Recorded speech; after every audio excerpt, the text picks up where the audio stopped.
School gang নাটকের episode 3-তে আমরা দেখতে পারব যে ইংলিশ মিডিয়াম স্কুলে তালা ঝোলানো হয়েছিল মির্জার আদেশ মেনে, এবং পার্টির লোকও তাকে অনেক মানে। এমনকি আমাদের শিক্ষামন্ত্রীও তার কথা শুনে চলে। এর পরের পার্টটি হতে চলেছে খুবই ধামাকাদার। আমরা দেখতে পাচ্ছি মাস্টারমশাই দুজন স্টুডেন্টকে দাঁড় করিয়ে তাদের বকছেন এবং বলছেন যে তোমাদেরই মানিয়ে নিয়ে চলা উচিত। কিন্তু অন্যদিকে আমরা দেখতে পাচ্ছি সাথী ও লামহা অন্যদের উপর টর্চার করছে। মাস্টারমশাই বলছেন যে ঝামেলাটা যাতে তারা তাড়াতাড়ি মিটিয়ে নেয়, কিন্তু সাথী ও লামহা তো একদম কথা শুনবে না। এদিকে সাথীকে দেখতে পাচ্ছি আমরা অতীতের কথা ভাবছে, যখন তার ইংলিশ মিডিয়াম স্কুলের হেড মিসেস তাদেরকে ডেকেছিল তাদের কমপ্লেনের জন্য। অন্যদিকে দেখতে পাই সাথীর আব্বু মির্জা সেখানে উপস্থিত, এবং সে তো ম্যামের কথা কিছুই বুঝতে পারছে না, কারণ সে ইংলিশ বুঝতে পারে না।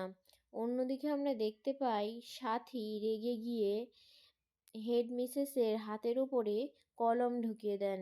তাতে হেড মিসেস চিৎকার করে ওঠে। সাথী অনেকটাই রাগী, এটাতে আমরা বুঝতে পারি। অন্য দৃশ্যে দেখানো হয়েছে যে স্কুল স্টুডেন্টরা তার কাছে ক্ষমা চাইতে চায় না, তারা চায় এটার প্রতিবাদ করতে। কিন্তু তারা কি পারবে এটির প্রতিবাদ করতে? স্কুলের সবাইকে সাথী ও লামহা ওয়ার্নিং দেয় যেন তাদের কথা সবাই শুনে চলে।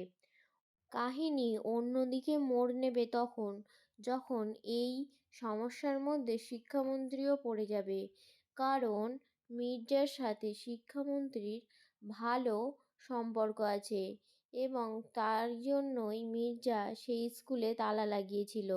এর পরের পর্বে আমরা দেখতে পারবো তারা অন্যায়ের বিরুদ্ধে প্রতিবাদ করবে, এমনকি হেডমিসেসও পারবে যে তার স্কুলটিকে তালা খুলতে। পরের পর্ব হতে চলেছে খুবই ধামাকাদার, তার জন্য আমাদের দেখতে হবে পরের পর্বটি, যেটি আসতে চলেছে 1 জানুয়ারি। এই নাটকটি দর্শকদের মন জয় করে নিয়েছে, সবাই এটিকে খুবই পছন্দ করছে এবং সবাই অধীরভাবে আগ্রহে আছে পরের এপিসোডটির জন্য।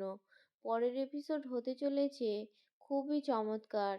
আমরা দেখতে পাবো স্কুল গ্যাংয়ের স্টুডেন্টরা পার্টির বিরুদ্ধে গিয়েও তারা তাদের নিজেদের অধিকার ফিরে পাবে।